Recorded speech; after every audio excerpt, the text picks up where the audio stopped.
She walked into court like she owned the building.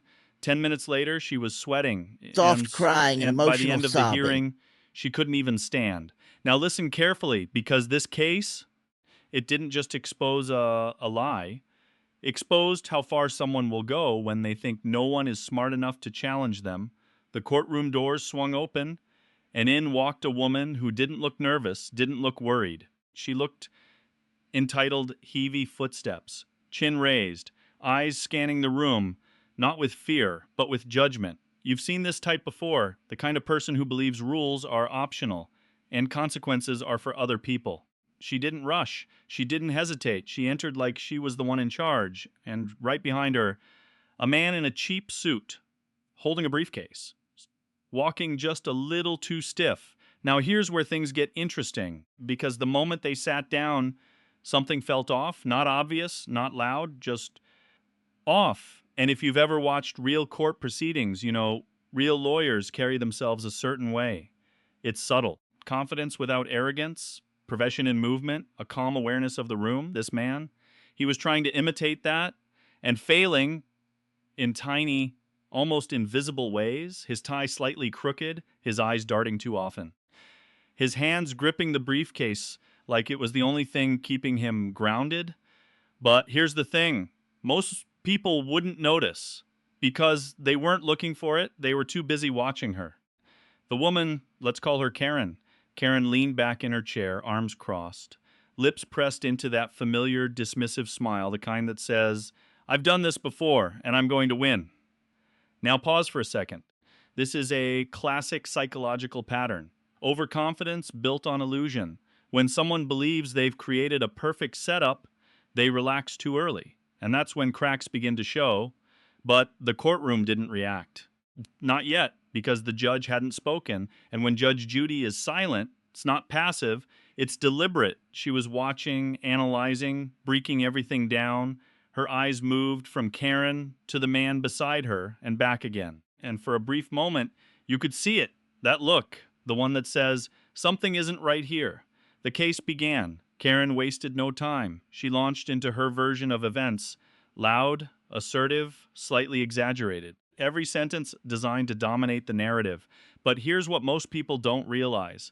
When someone talks too much, too fast, too confidently, they're not controlling the story. They're losing control of it. Because truth doesn't need decoration. Lies do. And Karen? She was decorating everything. Meanwhile, her lawyer sat beside her, nodding occasionally, flipping through papers that looked suspiciously empty. Now watch this carefully. Judge Judy leaned forward, not aggressively, not dramatically, just enough to shift the power in the room, and then she asked a simple question. Counselor, would you like to add anything? Silence. A full second, then two. Now here's where tension begins to build, because real lawyers, they don't freeze. They don't hesitate when addressed directly. This man, he blinked, adjusted his collar, opened his mouth, closed it, and finally said, yes, Your Honor. But even before he finished that sentence, the entire atmosphere changed, not loudly, not obviously, but everyone felt it, that tiny ripple of doubt. Because confidence can be faked, but competence, that's much harder to imitate. He began speaking, and within seconds, it became painfully clear. He was repeating Karen's words, almost exactly. No legal framing, no structure, no strategy, just echoing. Now here's the psychological insight.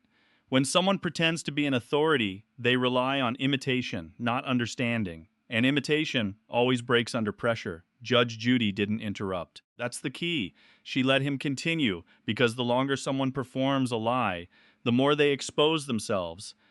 Karen, meanwhile, sat there with that same confident expression. But if you looked closely, very closely, her fingers were tapping against the desk faster, then stopping, then starting again, a micro signal of anxiety, because somewhere deep down, she knew something wasn't going according to plan.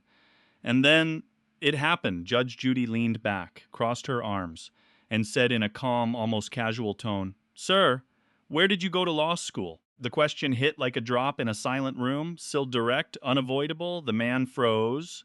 Agan, but this time, there was no recovery.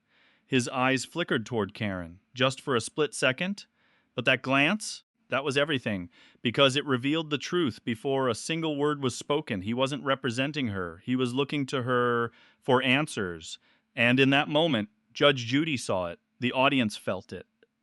And Karen, her confident posture shifted just slightly, a crack, a very small crack. But once a crack appears in a lie, it doesn't stay small.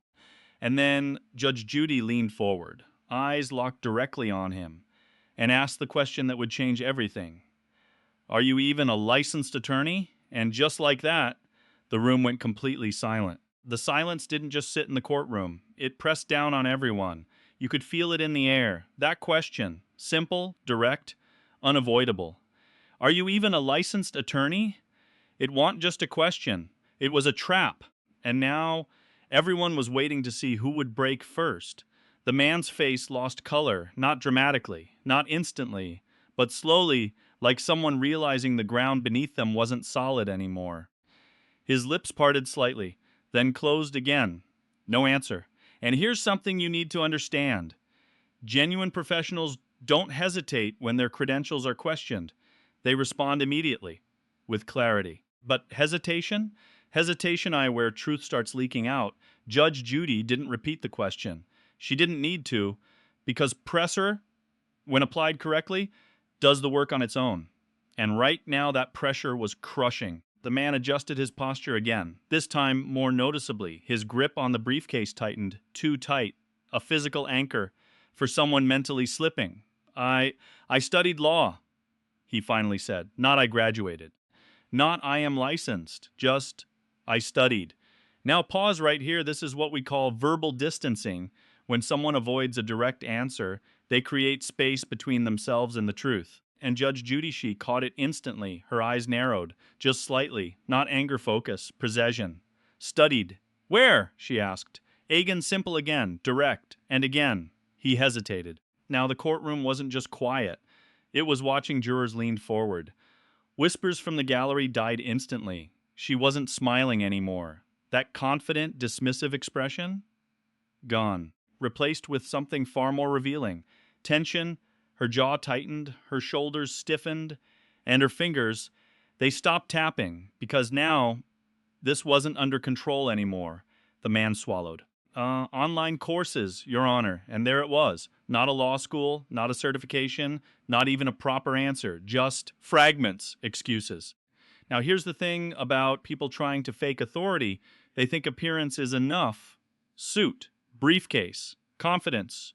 But authority isn't built on appearance. It's built on verification. And verification was about to destroy everything. Judge Judy leaned back slightly. Processing, not reacting emotionally, that's important, because great judges don't get dramatic, they get accurate. She turned her gaze toward Karen, and for the first time, Karen looked uncomfortable. Mom, Judge Judy said calmly, is this your legal representative? Now this question, this one hit differently, because it wasn't just about him anymore. It was about her decision, her responsibility, her lie. Karen straightened up slightly, trying to recover control. Yes, Your Honor, she said, forcing confidence into her voice. But if you listen carefully, forced confidence always has a crack in it, and that crack, everyone heard it. Judge Judy didn't blink. License? In which state? She asked. This time directly to the man again. And now there was nowhere left to hide. His eyes moved again, back to Karen, that same look, that silent question. What do I say?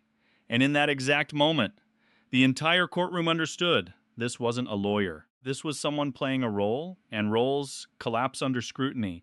The man exhaled slowly, too slowly. I'm assisting her, he said, not representing, not defending, just assisting. Another deflection, another crack. And now Judge Judy leaned forward, slightly sharper this time. Her tone didn't rise. But the authority in it? Missed a call. You are either an attorney or you are not. A pause. And right now, it sounds like you are not. Silence. No response, because there was no response left. The illusion was gone. And now, all eyes turned to Karen, because here's the truth most people don't realize. When a lie collapses, it doesn't fall quietly. It pulls everything down with it. Karen's breathing changed, but noticeable. Her chest rising a little faster, her posture no longer relaxed. Her eyes, just for a second, flickered. And that flicker? That's fear, not loud, not obvious, but real, because now the narrative she walked in with, the one she thought she controlled, it was slipping away, and Judge Judy, she wasn't finished, not even close, because exposing the fake lawyer, that was just the beginning. The real question now was why? Why bring someone like this into court? Why take that risk? Why build a case on something so fragile? And as Judge Judy picked up a document from her desk, her expression changed, not confusion, not curiosity, recognition, because she had just found something that made this situation a whole lot bigger. She looked back up, eyes locked onto Karen, and said slowly, "This isn't your first time in court, is it?" And just like that, the tension shifted again, because now this wasn't just about a fake lawyer. It was about a pattern, a history, a possibility that this wasn't a mistake, but something much more intentional. Karen's lips parted, but no words came out. And in that silence, the real story started to emerge. Your life got away from me, shouting, scoofle, gavel banging.